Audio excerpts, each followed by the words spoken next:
Welcome to session 2 of the Simple course.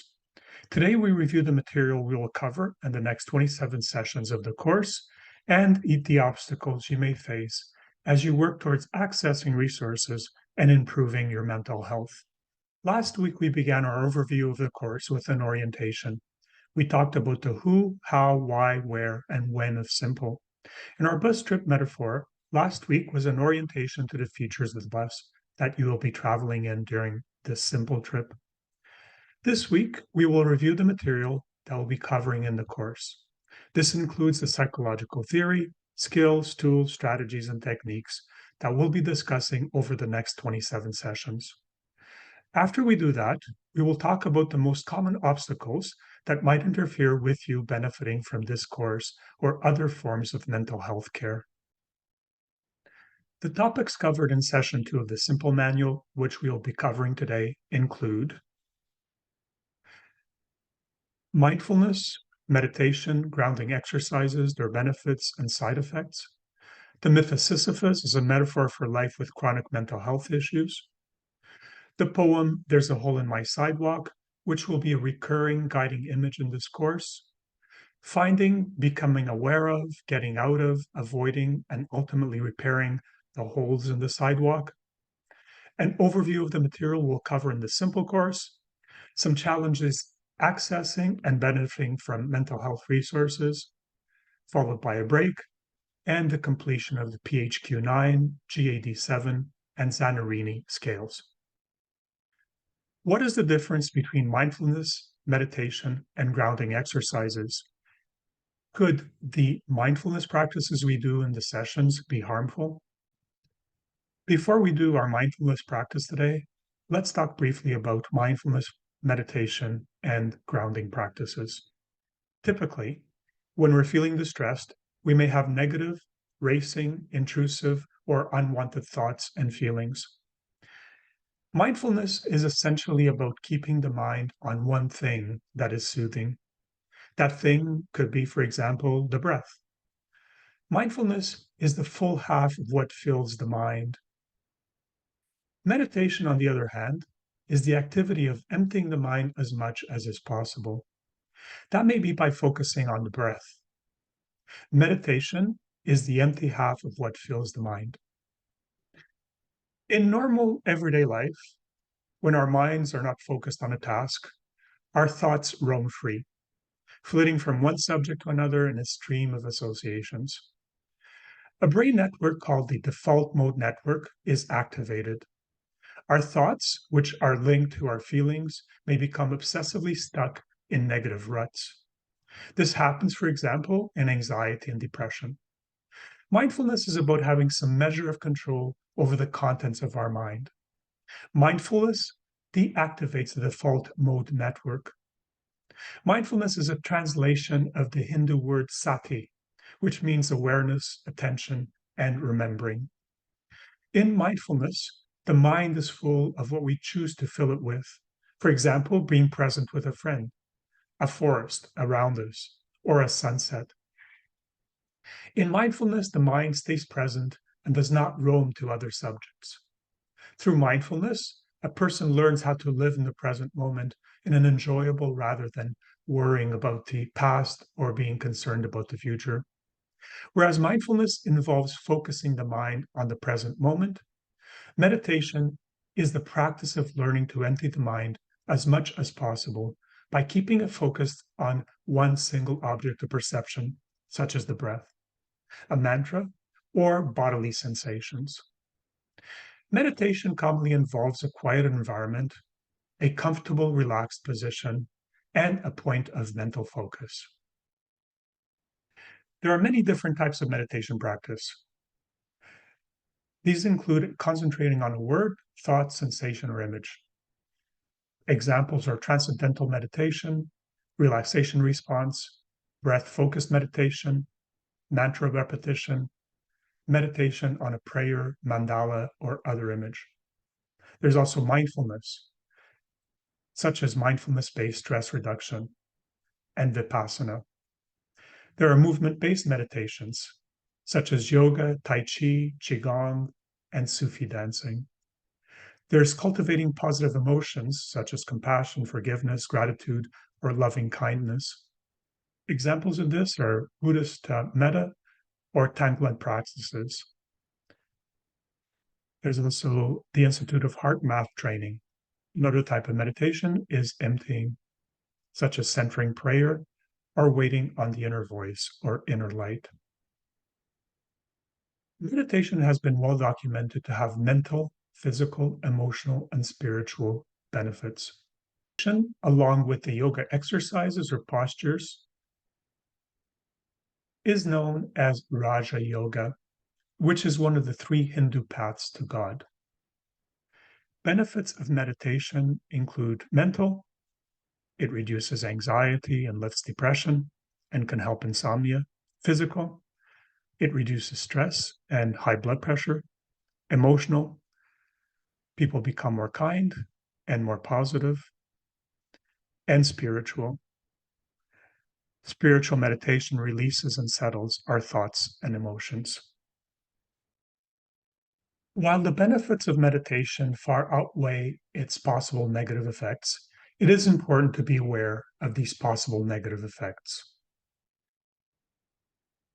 Meditation has been found to have very significant physical and mental health benefits.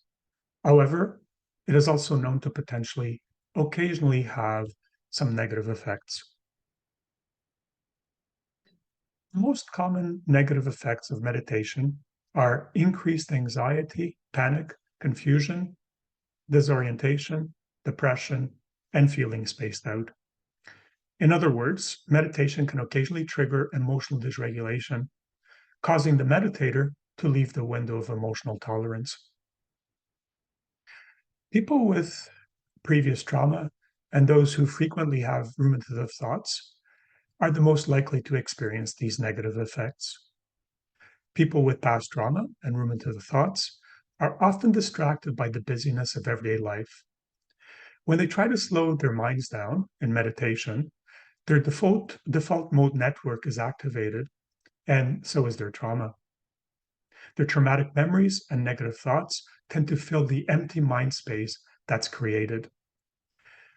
This reduction in distracting stimuli is why people with these issues also tend to have more difficulties at bedtime with falling asleep when all is quiet.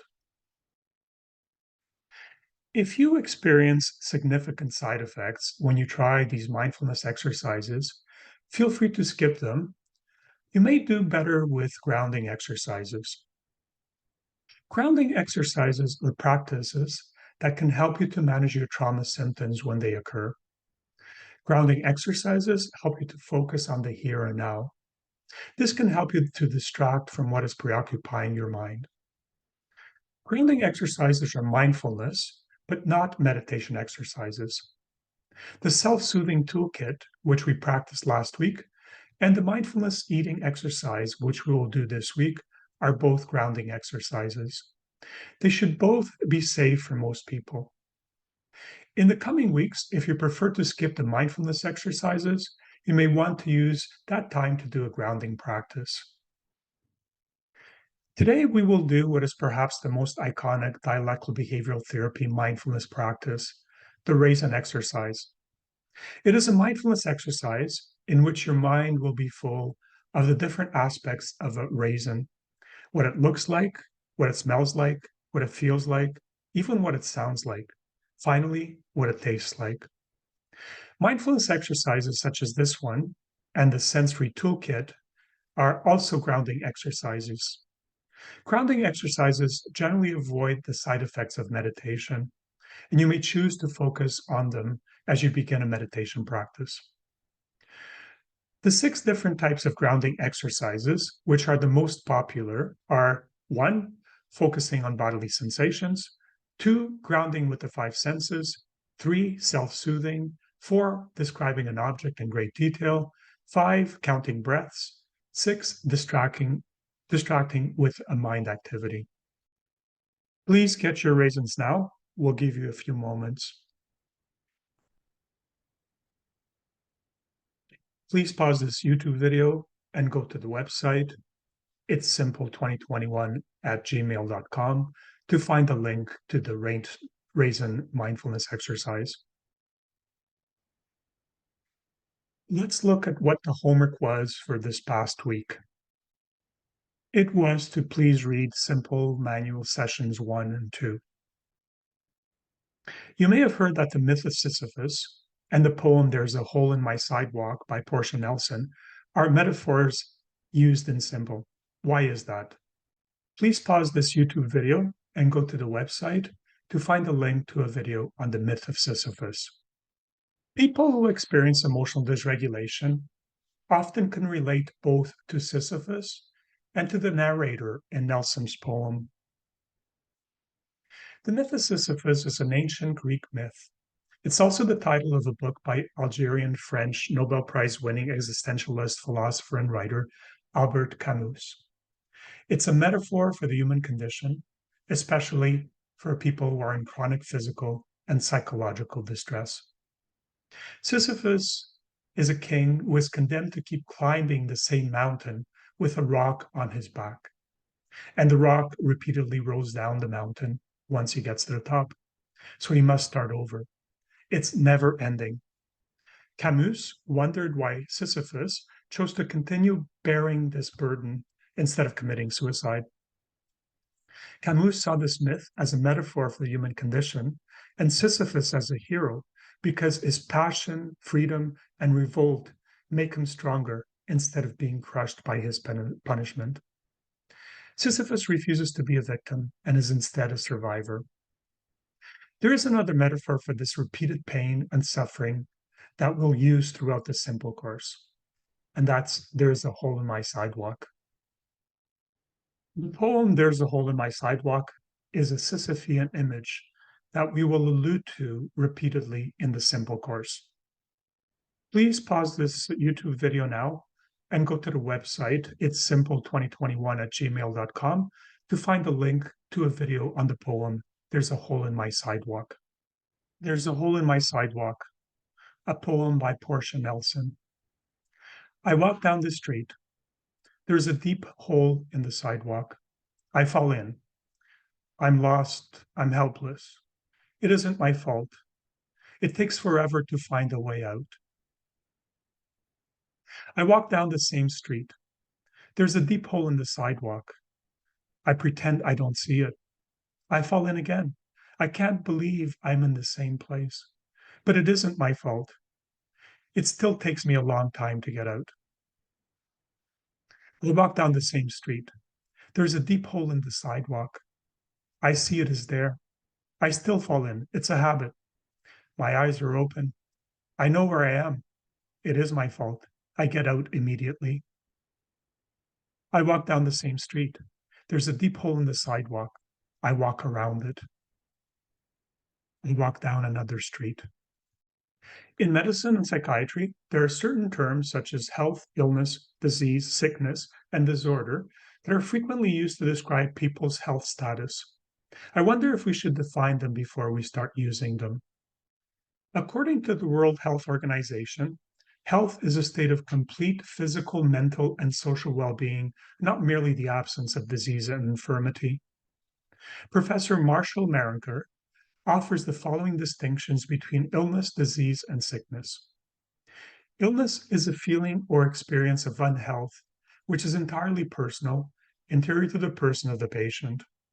Often it accompanies disease, but the disease may be undeclared, as in the early stages of cancer, tuberculosis, or diabetes. Sometimes illness exists where no disease can be found. Traditional medical education has made the deafening silence of illness in the absence of disease unbearable to the clinician. Disease is a pathological process, most often physical, as in throat infection or cancer. The quality which qualifies disease is some deviation from a biological norm. There is an objectivity about disease which doctors are able to see, touch, measure, or smell. Diseases are valued as essential facts in the medical model. Sickness is the external and public mode of unhealth. Sickness is a social role, a status, and a negotiating position in the world, a bargain struck between the person, henceforth called sick, and a society which is prepared to recognize and sustain him. The security of this role depends on a number of factors, not least the possession of that much treasured gift, the disease. Sickness based on illness alone is the most uncertain status. But even the possession of disease does not guarantee equity in sickness. Those with a chronic disease are much less secure than those with an acute one. Those with a psychiatric disease than those with a surgical one. Best is an acute physical disease in a young man, quickly determined by recovery or death. Either will do. Both are equally regarded. Psychiatric, psychological, or mental disorders/conditions are characterized by clinically significant disturbances in an individual's thinking, emotional regulation, or behavior. They are usually associated with distress or impairment in important areas of functioning. Biological psychiatry follows a disease model in which mental disorders are seen as being chemical or physiological diseases, which may be corrected with medications. If psychiatry neglects the social, psychological, and spiritual aspects of illness and focuses only on the physical disease model, it cannot fully understand most people's experiences. People sometimes refer to the Simple course as a dialectical behavioral therapy group. Is Simple a DBT group? Simple includes, but also transcends dialectical behavioral therapy. There are several differences between Simple and DBT. In terms of theoretical framework, DBT uses cognitive behavioral theory, whereas Simple uses psychodynamic trauma and attachment theory, cognitive behavioral and dialectical behavioral theories, the structural dissociation model, internal family systems, and integral philosophy. The skills presented in DBT and Simple are roughly the same. DBT does not name tools, but does use 2 or 3 cognitive behavioral therapy tools. Simple uses 6 tools borrowed from a variety of therapeutic modalities. Simple also names and uses 5 strategies and techniques. In terms of accessibility, the pure DBT model, because it involves 4 elements, group, individual therapy, crisis coaching, and therapist support meetings, is expensive and difficult to access. Simple, on the other hand, can be done in a group, individually, or with the help of an individual mental health professional. It is therefore accessible and inexpensive. Let's clarify some differences between the DBT Skills Training Workbook and the Simple Manual. The workbook covers the dialectical behavioral therapy skills. The Simple Manual does not. In the workbook, how to use the skills is covered in the workbook's exercises, worksheets, and logs. In the manual, how to use the skills is covered in the tools and strategies. The skills training workbook focuses on phase 1 of trauma work. The manual covers phases 1, 2, and 3 of trauma work. It's easy to get confused when overlapping ways of using the DBT skills are presented in different formats in the workbook and in the manual. We encourage you to try both, but if you're overwhelmed or confused, learn the skills from the skills training workbook and focus on the tools and strategies in the manual by skipping the workbook's exercises, worksheets, and logs. Can you give us an overview of the Simple course? The Simple course aims to help you identify, become more aware of, get out of, avoid, and repair the holes in your sidewalk. Today, we will start by giving you a brief overview of the material we'll cover in the Simple course. We will then spend the rest of the Simple course exploring this material in much greater depth. The Simple course can be divided into 5 parts. Part 1 is a psychological theory about understanding your mind. Part 2, the DBT skills. Part 3, the 6 tools. Part 4, the techniques and strategies needed for using the tools and skills. Part 5, practicing applying skills, tools, and strategies in everyday life. Let's start with a brief overview of the psychological theory, how to understand your mind. The psychological theory is covered in the simple manual. We will start with what are called foundation sessions because they do build the foundations for the simple course. The first foundation session is the philosophical basis of simple. We will then talk about managing suicidal thoughts. We'll have the second foundation session on the histories of medicine and psychiatry, psychodynamics, and the evolution of the emotional brain. The third foundation session is on the evolution of the rational brain and social determinants of health. We will then start talking about personality. This is followed by a session on temperament and character. We will then introduce attachment and the leading edge of attachment, a theory called the dynamic maturational model of attachment. We will then turn to stress, distress, and post-traumatic stress spectrum disorders. We'll talk about traumatic stress in children and adults and turn to the structural dissociation theory. After that, we'll present internal family systems, talk about the dominant states of activation of part selves, talk about interpersonal conflicts and their repair, and end by talking about spirituality and health. The last session is about tying it all together, and it's called My, Ours, and These Stories. What is this called the universe? The second part of the simple course involves teaching DBT skills. The original so-called pure DBT model had 4 components. The first was group sessions in which patients were together learning the skills. Those patients also had individual therapy sessions where they were taught to apply the skills to their personal circumstances. They had available to them a crisis line, which helped them to use skills when they were in a difficult position or situation. Finally, the therapists had access to therapist consultations that helped them to work with their patients.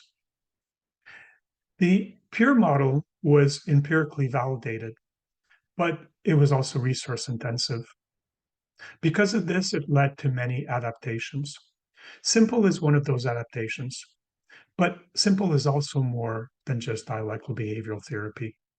The skills training component of dialectical behavioral therapy is typically done in a group setting. There are several different workbooks that cover the traditional 4 modules of DBT skills.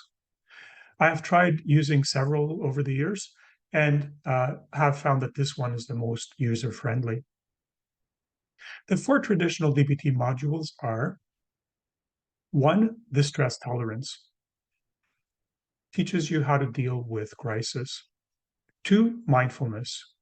How to become more aware of your thoughts, feelings, sensations, and behaviors. 3, emotional regulation.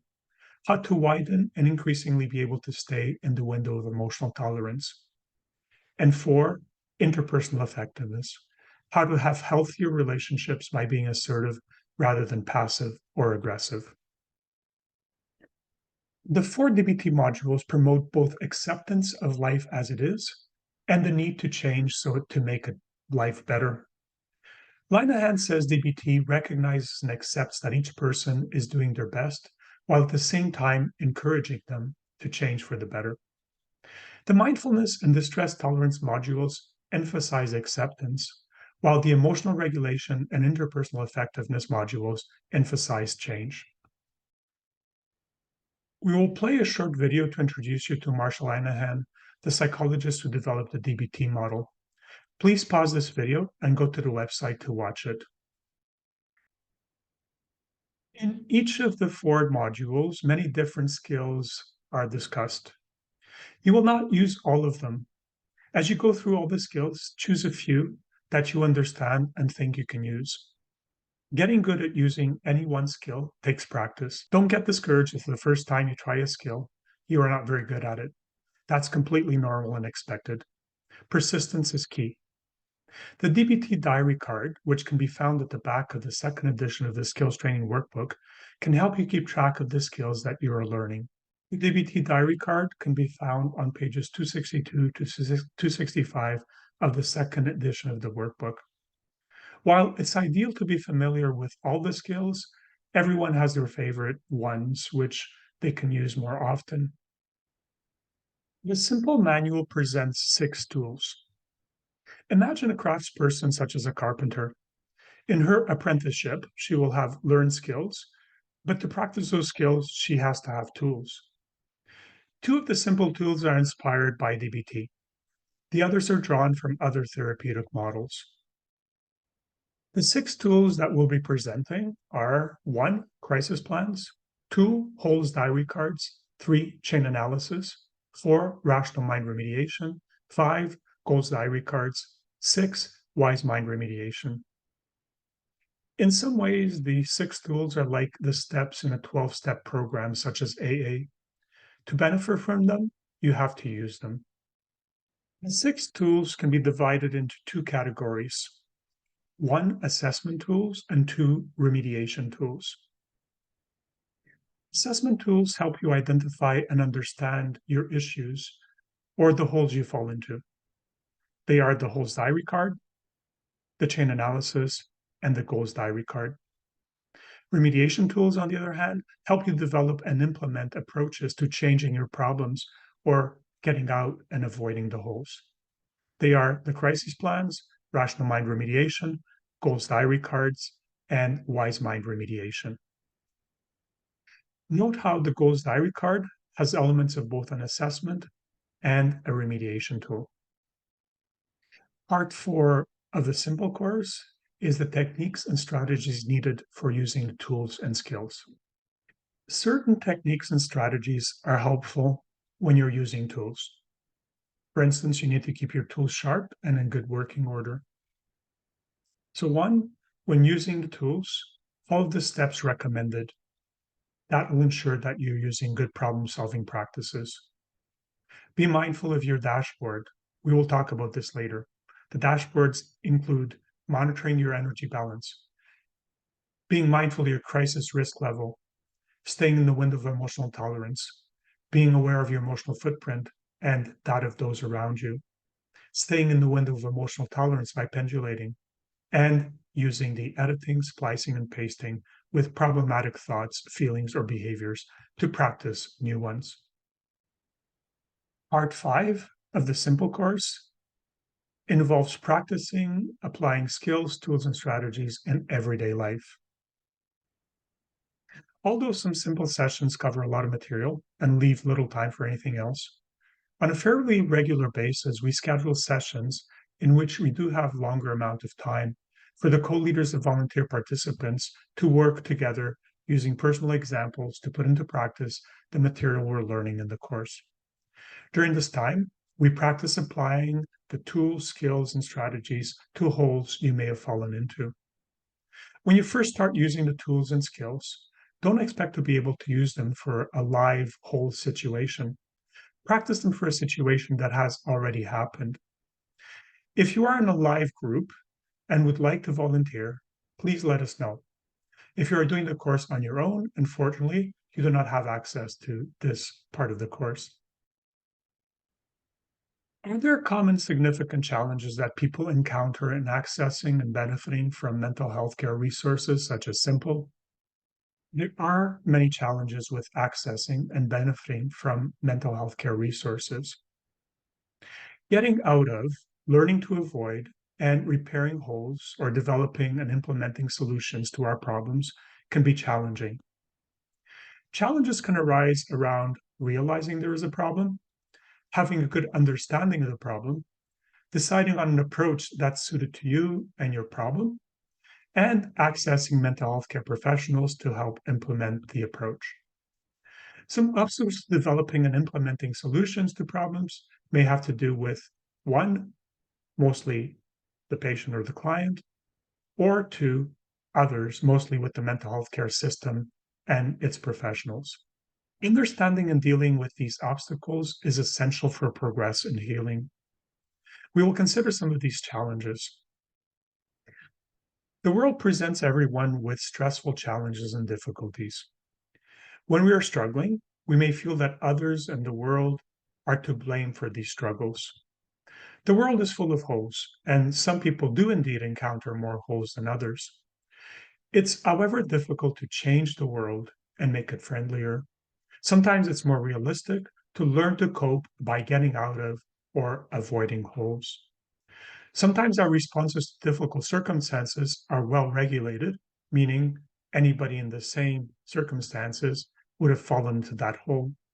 Sometimes, however, our responses to circumstances are dysregulated. Falling into holes has to do with our personalities or who we are. Our well regulated distress is normal. What we want to learn about and deal with is our dysregulated distress.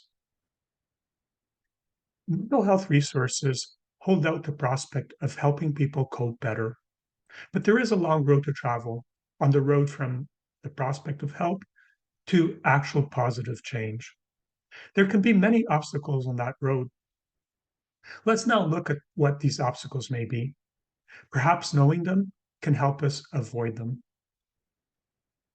As we explore personal and system obstacles to change, let's start with the question, am I the problem or is the world? We will talk about the stages model of change and motivational interviewing. Is there a problem? Is the problem with me or with the world? The stages model of change deals with this question. It considers how a person thinks of their issues, such as, for example, frequent anger or substance misuse. Take, for example, Bill, who doesn't think he has a drinking problem or anger problem or a control problem. He thinks the problem is that his wife worries too much and is always nagging him. Owning and realizing your responsibility for dysregulated feelings, thoughts, or behaviors or holes that you want to work on is an essential first step in fixing it. Motivational interviewing is a therapeutic approach laying out the most effective techniques to help people proceed through the process of change. The principles of motivational interviewing are captured in the distinction between calling out and calling in. Calling out is a remarkably ineffective strategy in helping people to change.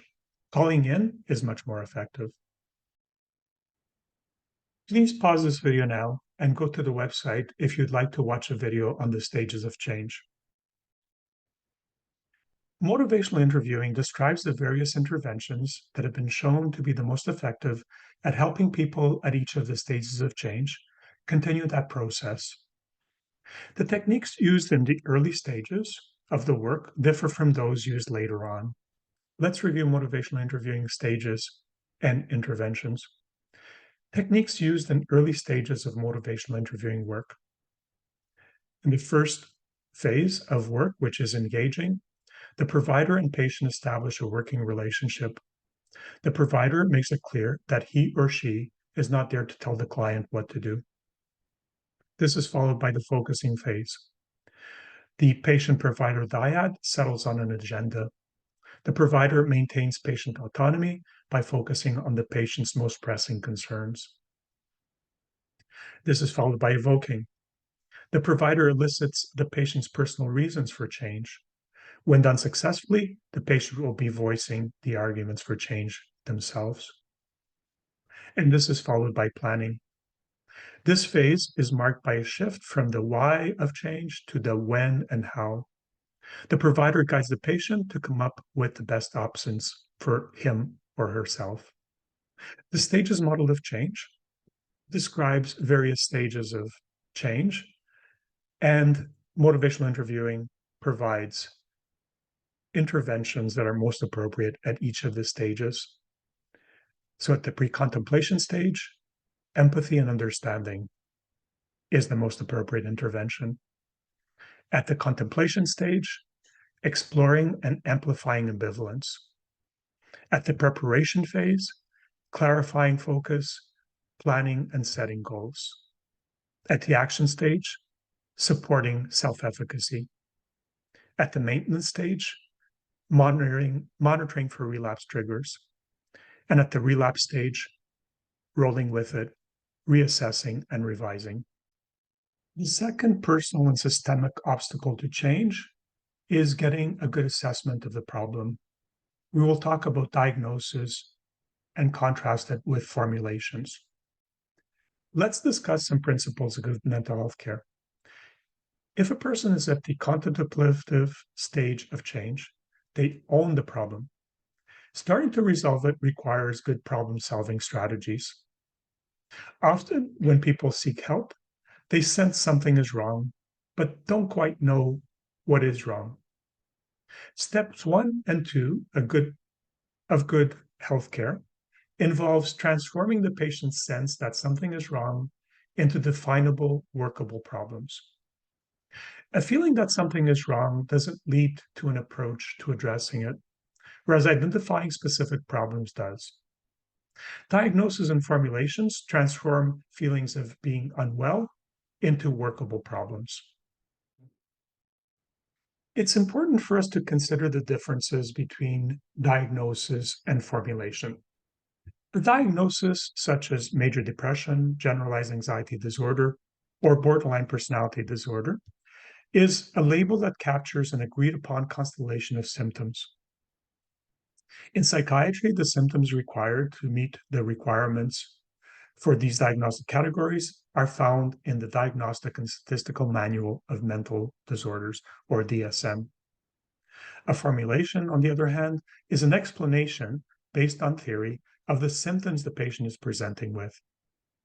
We may, for example, formulate that someone has an attachment disorder or a developmental trauma, which underlie their diagnosis of depression, generalized anxiety disorder, or borderline personality disorder. Some diagnoses, such as post-traumatic stress disorder, are at the same time formulations. Let's contrast diagnosis with formulation. Diagnoses are descriptive labels. Formulations are explanatory summaries. The perspective in diagnosis is what is shared with other patients. Formulation is what is unique about that person. Diagnoses derive from structured examinations, whereas formulations from an interactive interview. Diagnoses are theory neutral, whereas formulations are informed by theory. Diagnoses predict course of illness, whereas formulations predict responses to illness. Diagnoses identify treatment, whereas formulations inform treatment. Diagnosis also tends to remove meaning, removes agency and puts the person in a sick role, removes social context, individualizes, keeps relationships stuck, is culturally blind, may be disempowering, may be stigmatizing, may have medical consequences, and may have social consequences. Formulations tend to create meaning, promote agency, can include social circumstances, include what's going on in relationships, looks at relationship changes, are culturally sensitive, collaborative, non-stigmatizing, non-medical, and bear no social consequences. Let's look at the third personal and systemic obstacle to change, and that is which approach to take to try to work on your problem and who do you trust to do that with. Let's continue looking at principles of good mental health care. Steps 3 and 4 of good healthcare involve developing and implementing solutions. That often involves working with a mental health professional, but who is available and who can you trust? Now, if you have a problem with your car and you go to several different mechanics, you may get a number of different opinions as to what the problem is and how to fix it. Some opinions, such as your engine isn't working, may not be very helpful. This may be the equivalent of a mental health professional telling you that you're depressed or anxious. Who do you trust to determine what your problem is? Do you go to Dr. Google? Do you go to your neighbor, a family doctor, a psychiatrist, a psychotherapist? And is there a good fit between you and them? And what is the right therapeutic approach for your problem? Who do we go to for mental health care help? What is the difference between psychiatrists, psychologists, psychotherapists, and counselors? A psychiatrist provides prescriptions and some talk therapy. They have a degree in medicine, and they treat conditions rooted in biology or neurochemistry. A psychologist, in contrast, provide a wide array of talk therapies. They have a degree in psychology, and they treat conditions rooted in emotions or behavior. What is a psychotherapist? A licensed mental health care professional that uses talk therapy to treat people, their mental illnesses, and emotional issues. And what's the difference between a counselor, a therapist, and a psychologist? The term therapist often acts as an umbrella over many different professionals like psychotherapists, psychologists, and counselors. Counselor tends to focus on the here and now, whereas a psychotherapist makes connections between your present and the past. How do mental health professionals help? There are a multitude of approaches purporting to help with our mental health issues, from humanistic to approaches such as cognitive behavioral therapy, dialectical behavioral therapy, psychodynamic approaches, and holistic approaches. What is most likely to help us? How do we choose? Simple is a form of psychotherapy. Psychotherapy is the use of psychological methods to help a person change their thoughts, behaviors, and feelings and work on their problems. What are the tasks of the psychotherapist? John Bowlby, the father of attachment theory, which we will explore in detail later, stated that the psychotherapist has 5 main tasks. 1, to provide the client with a secure base, which is a holding environment in which to explore his or her pain. 2, to help clients consider how their manner of engaging in relationships actually shapes the situations that cause them pain. 3, to help clients examine their relationships with the therapist as a microcosm of this engagement style. 4, to explore the origins of this style in a client's past and the frightening, alien, and unacceptable emotions that are primed in this process. And 5, to help clients to reflect on how past experiences constrains their perception of the world and so governs how they think, feel, and act in the present, and then help them to find better alternatives. The relationship between a patient and a healthcare professional falls somewhere on the spectrum from a medical to a patient-centered model. In fields such as surgery, a medical model is often quite appropriate. In others, such as mental health care, a patient-centered model may work better. Each patient and healthcare professional tend to prefer some point on this spectrum. The adequacy of the fit between them depends, in part, on this preferred point. Let's compare the medical to the patient-centered model. In the medical model, the patient's role is passive. The patient is quiet. In the patient-centered model, the patient's role is active. The patient asks the questions. In the medical model, the patient is the recipient of the treatment. In the patient-centered model, the patient is a partner in the treatment plan. The patient asks about options. In the medical model, the physician dominates the conversation. In the patient-centered model, the physician collaborates with the patient. In the medical model, care is disease-centered. The disease is the focus of daily activities. In the patient-centered model, care is quality of life-centered.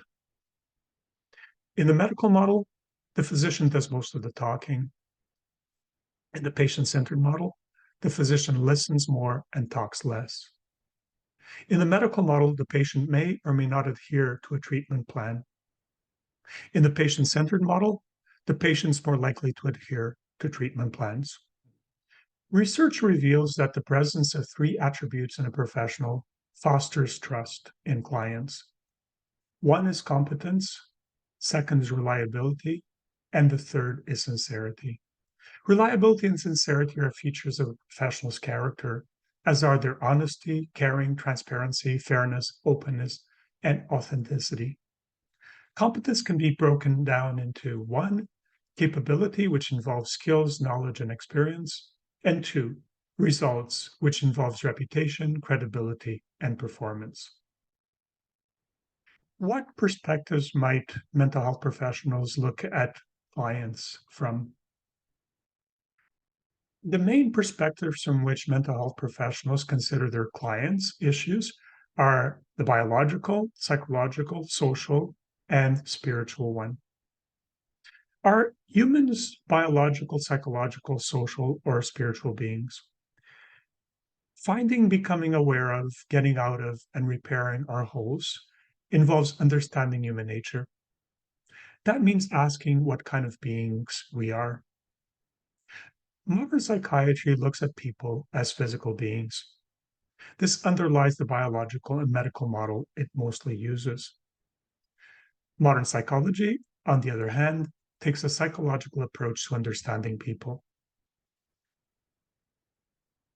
Sociology and social psychology consider how people are affected by the social environment to be of great importance. Religious and spiritual approaches consider the spiritual dimensions of being human as primary. Simple considers all these perspectives equally important and inseparable. It is, therefore, a biopsychosocial-spiritual approach. In other words, we are biological beings whose minds can be understood psychologically. Social factors such as our families of origin, our peers, friends, partners, and the societies we live in influence our biology and psychology. And ultimately, we are spiritual beings having a human experience. To begin to understand ourselves, we need to consider all these mutually interacting facets of what it is to be human. That might seem pretty comprehensive, but how can anyone grasp all these different perspectives? You can't fully grasp all those perspectives. You can be narrow and deep, for example, by understanding all that there is to understand about neurotransmitters in the brain, but leaving out other perspectives. Or you can be wide and shallow, considering a lot of different perspectives, but not going into any one very deeply. I prefer this latter approach. In the simple course, I dare to talk about things such as philosophy, history, and spirituality, of which I know next to nothing about. Take what I say on those fields with a big grain of salt. My knowledge of some of the other material in the course, such as dynamic psychotherapy, attachment, and trauma, is a little deeper.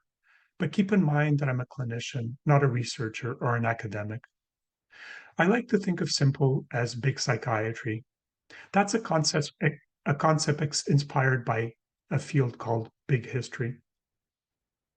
Let's contrast big history, psychiatry, and big psychiatry. So first, history uses narrative to describe, examine, question, and analyze past events and investigate their patterns of cause and effect. Big history, in contrast, examines history from the Big Bang to the present. It resists specialization and searches for universal patterns or trends. It examines long time frames, such as a multidisciplinary approach based on combining numerous disciplines from science and the humanities. Psychiatry is a medical specialty devoted to the diagnosis, preventions, and treatment of mental disorders. Present-day psychiatry looks at mental disorders primarily from a biological perspective, assuming there are brain diseases or abnormalities. These brain abnormalities are often postulated to involve imbalances of neurotransmitters. Big psychiatry, which I like to think of simple as, uses a multidisciplinary approach combining the fields of biology, sociology, psychology, and spirituality to try to holistically understand human distress and restore mental well-being. Simple aspires to be a big psychiatry approach. Let's talk about the fourth personal and systemic obstacle to change, coping with limited resources. Canada's healthcare system is in crisis, in part because of limited resources. What are some of the contributors to Canada's healthcare crisis? Budgets are capped for healthcare. Among industrialized countries, Canada has among the lowest budgets for social spending. Social spending includes social assistance payments, housing subsidies, and child welfare. All of these drive social determinants of health. Worsening social conditions for a significant number of people give rise to toxic social stress and deaths of despair, which include suicide, drug overdoses, and alcoholism. Another contributor is aging demographics, consuming a disproportionate amount of healthcare money. Another is the number of hospital beds that is calculated for normal times, not for times of crisis, and therefore have no excess capacity. There's also an uneven distribution of resources between rural and urban settings. Our priorities affect our well-being. Almost everyone is concerned about taxes. Only a small percentage of people at any one time are concerned about the state of healthcare, and even less about the lack of social spending. Those are the people that are in need of those programs.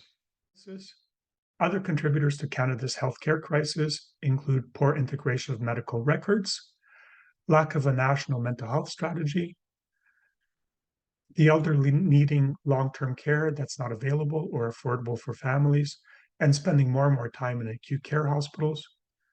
There being many more expensive interventions available, such as cardiac surgery, joint replacement, etc., that consume a large part of the budget.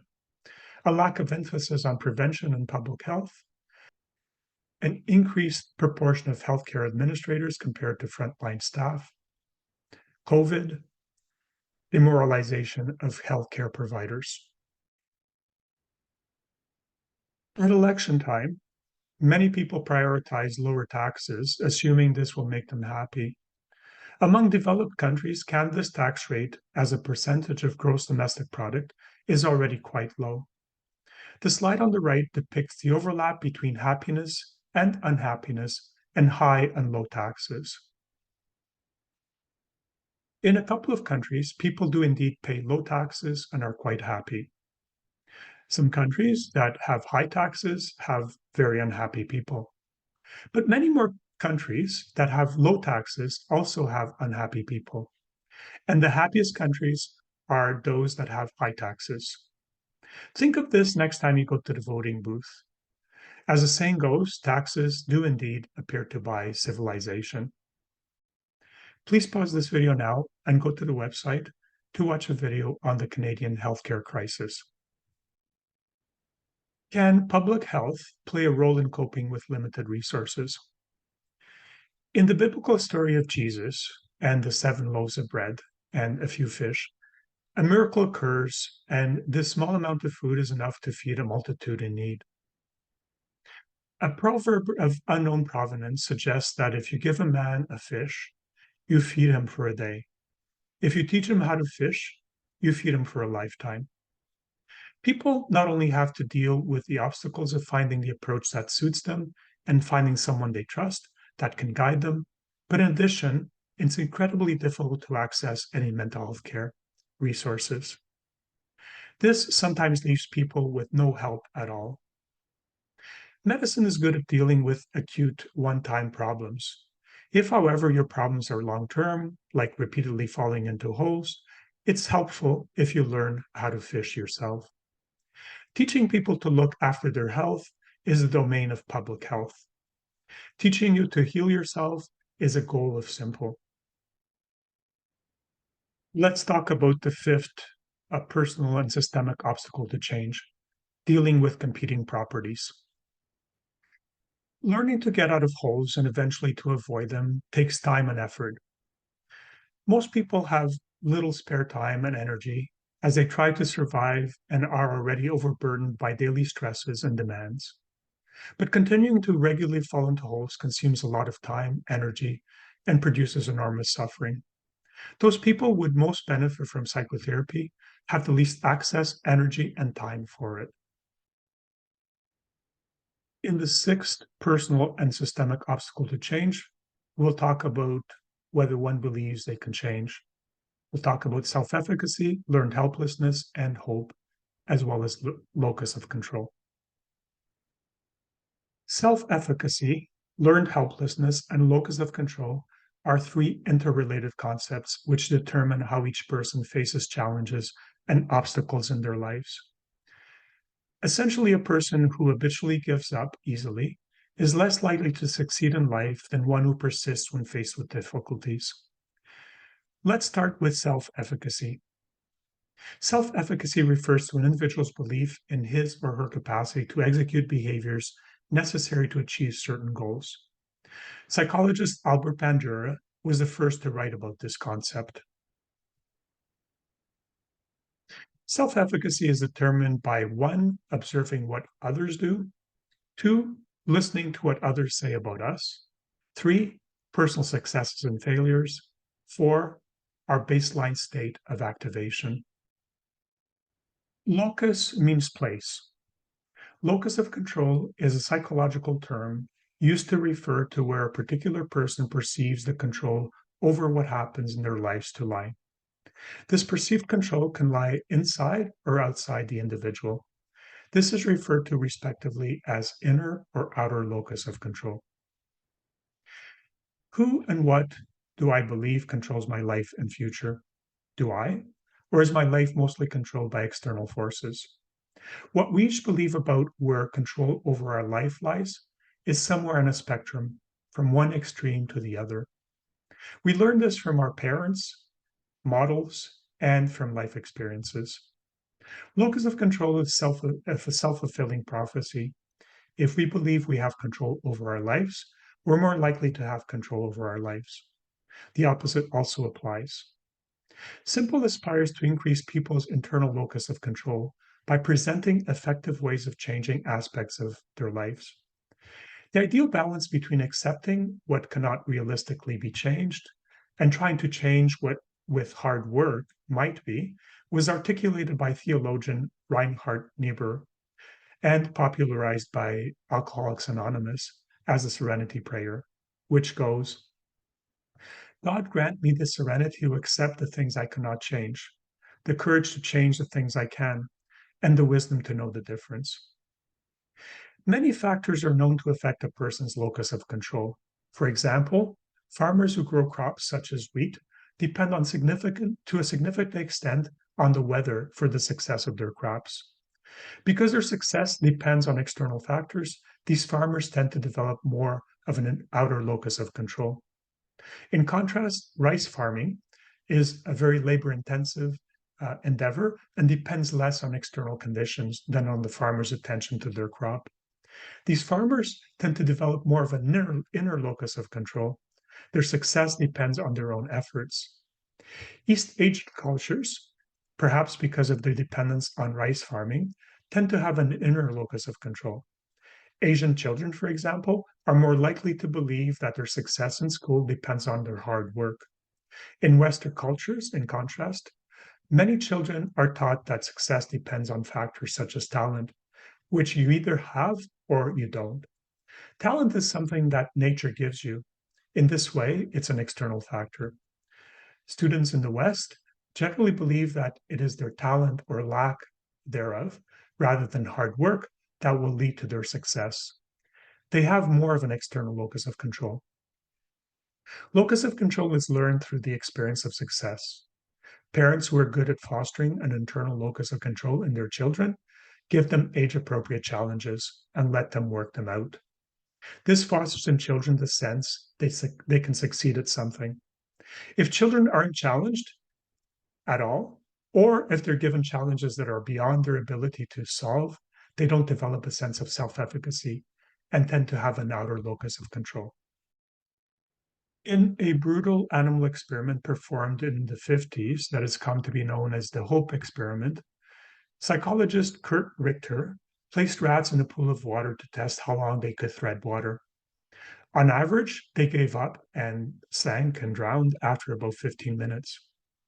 But what would happen if right before the mice gave up due to exhaustion, the researchers plucked them out of the water, dried them, and let them rest for a few minutes?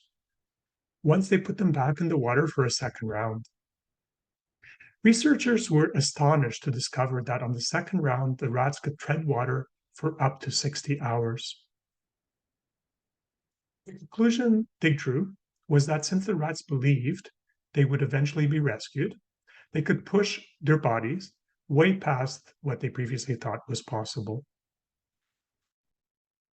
Learned helplessness is a lack of belief in self efficacy, a sense that we have no control over our lives.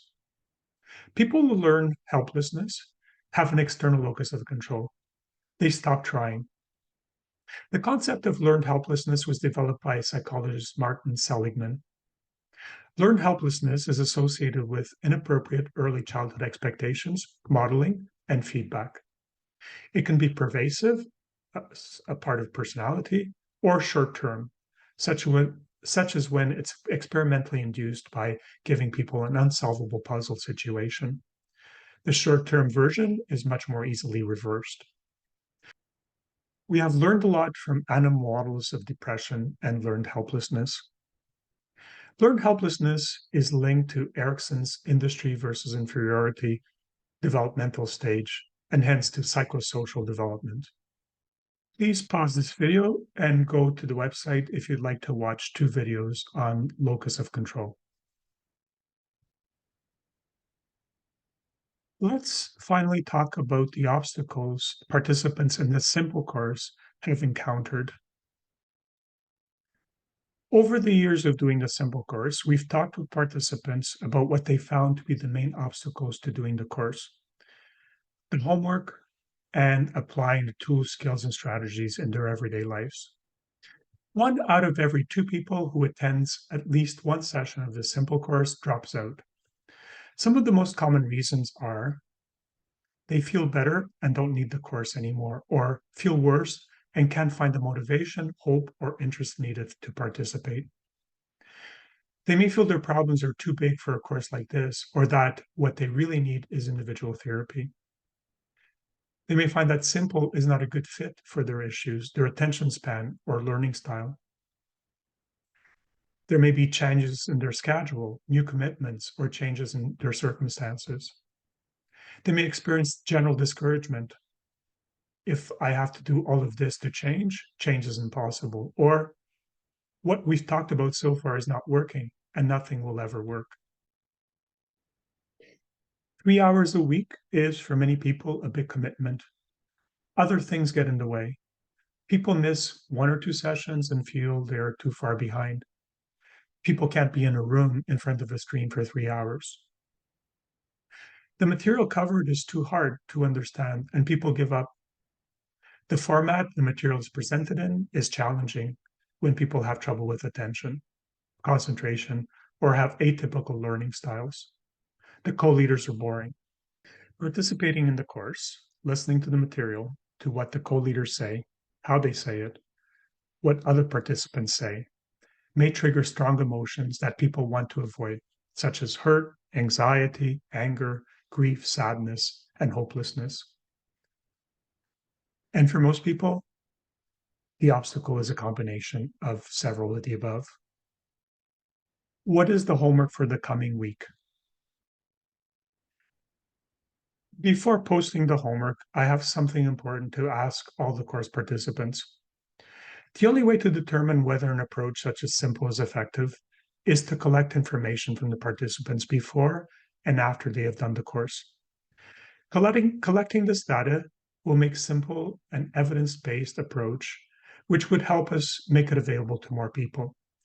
Please complete the following questionnaires and email them back to us at simple2023@gmail.com.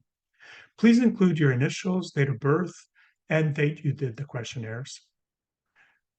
On the last day of the simple course, we will ask you to do 3 of these 4 questionnaires again. Thank you.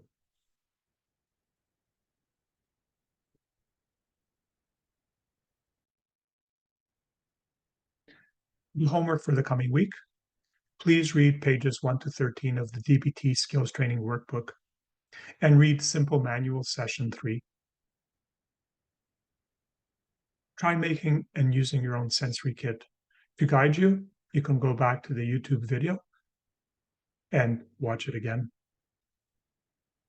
Submit questions, comments, and feedback to our email. It's simple2023@gmail.com. To stay organized, we suggest you write the homework down in your binder.